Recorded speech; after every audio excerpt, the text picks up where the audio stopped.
What's up? How y'all doing? So today we're going to talk about how to start a hair company. Everybody always asks, how do you find a vendor? Where do you find stuff for packaging?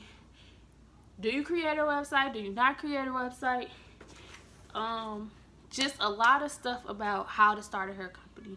So I'm just going to give my tips from starting a hair company, or how I got started and what my hair company is about.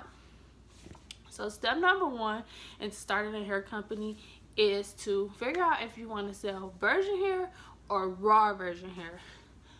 It is completely two different things, and that's your first choice. Your second thing is to figure out your target market. Who are you trying to sell to, and what price range are you trying to have your hair? Those are two most important things. So for finding vendors, you can usually look on Google, Instagram.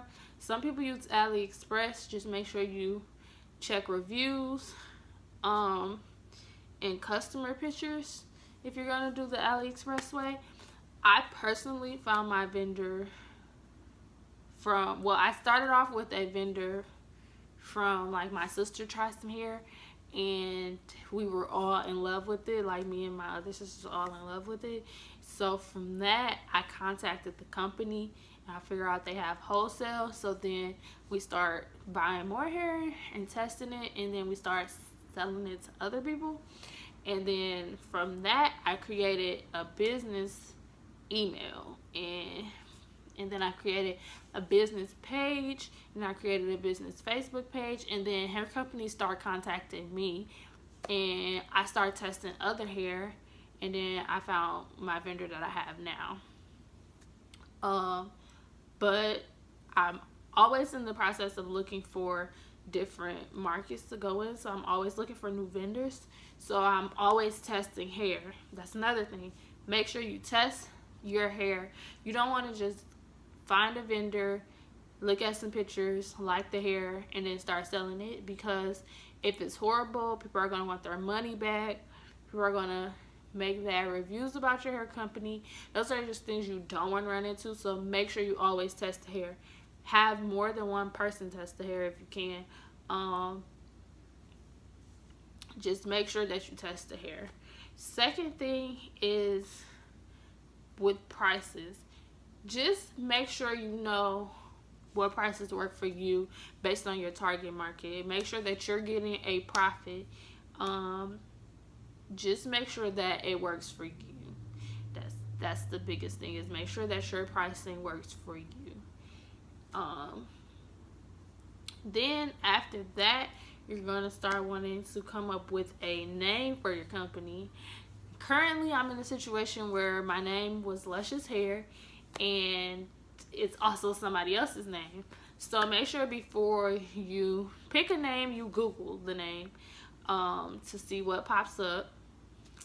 I was not smart enough to do that. I didn't Google, and so I created a website, everything in the name Luscious Hair, and when you Google Luscious Hair, my company is not the first one to pop up, and I get a lot of messages on my website about other Luscious Hair, like Luscious Hair imports and stuff like that, and that's not me. So I decided to change my name. So I will be doing a rebranding. Back to school. When back to school starts, my company will have a different name. I'm doing a rebranding now. So I'm going to show you guys some of the stuff from my old company's name, and then how I'm rebranding. And then after you find a name, you're going to want to get a logo. So my Luscious Hair logo is this one here. This is the logo for, like, the Luscious Hair. I got my logo for fairly cheap.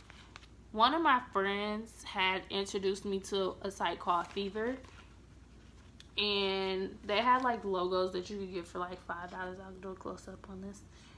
They had, like, logos you could get for $5, and so I decided to go that route, and I ended up with this, which is a great logo. I have it in transparent background so I can put it on anything, which is how I got these mailers, which is what this is.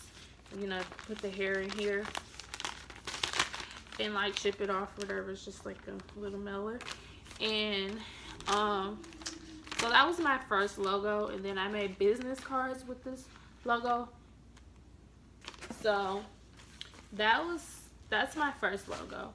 And then my second logo, I don't know if you guys can really see it, but this is my second logo, and these are like the hang tags that I'll be coming out with soon.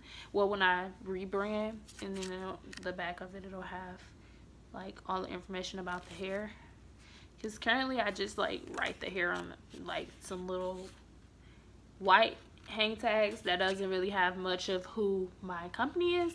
So this is going to be part of my rebranding. And my second logo I made myself. I just used the software and made it myself, so I saved myself some money in the rebranding. And then you're going to want to make business pages. So like, get your following up. You're going to want to do like Instagram, Facebook, Twitter, maybe make a Pinterest if people are into that.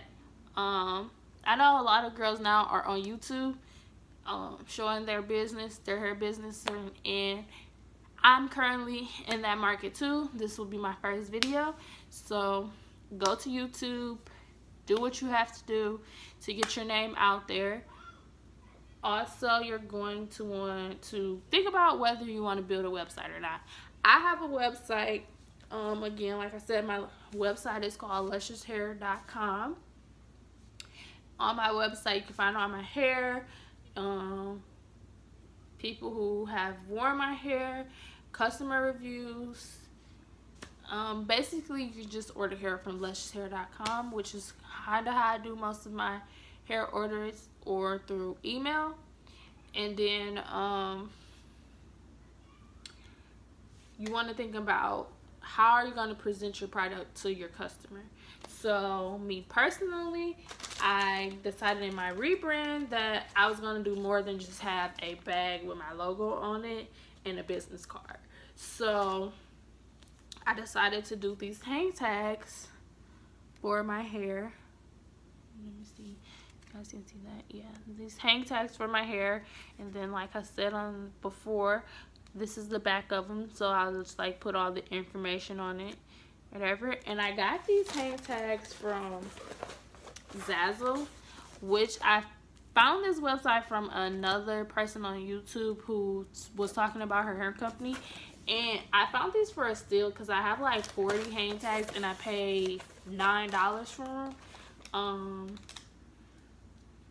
Yeah, I paid I probably paid like $18 because they were $9 originally for like 10 of them, and then they had them 50% off, so they were like $4.50 for 10. So I got 40, paid like $18 for them. So then I was like, I also wanted to do a thank you card, because you know you should thank your customer for buying hair from you. So in my rebranding, I decided to do these little thank you cards. So it's like, it says thank you for choosing B&E Looks on the back, and then like here it has like thank you, and then like promo code for your next purchase. Then it says like, you know, XOXO B&E. And so you want to make sure you do stuff like that. I love the bag. I love these bags, so I'll probably just be purchasing more with my new logo on it instead of like this logo, because once I rebrand, I won't use anything Luscious Hair anymore.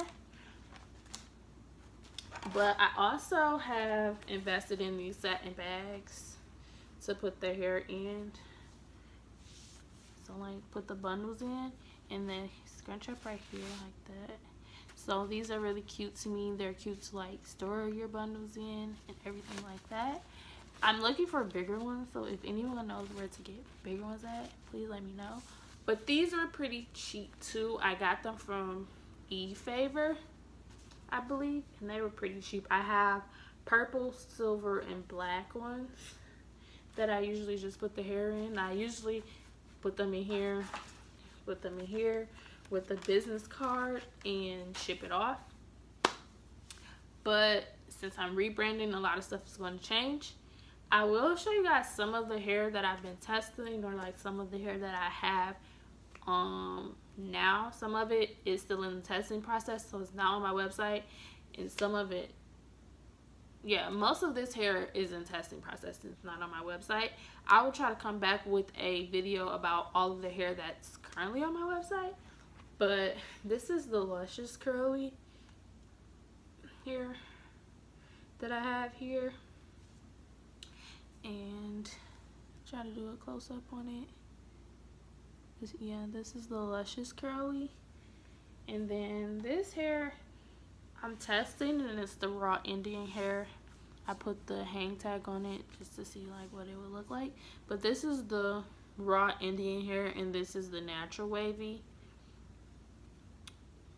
And then I have a closure from the raw Indian hair, and this is like the raw Indian curly.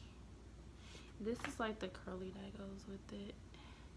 It's raw Indian curly. I bleached it to see if it would bleach, and it did. So yeah, I'll try to come on with another video. But basically, that's how you get started with your hair company. Don't be afraid to start. Just start looking for vendors. Google, do your research, figure out what kind of hair you want to sell, set a price list, put yourself out there on all social media, come up with a logo, brand yourself, and then start getting things for your customer. And don't be afraid to just jump into it. But in the process, don't forget to test hair, and don't be in a rush. It's like me, I was in a rush. Don't be in a rush. Take your time, test your hair, figure out what you want to sell, and then brand that. And from that, you'll grow. And that's it from B&E.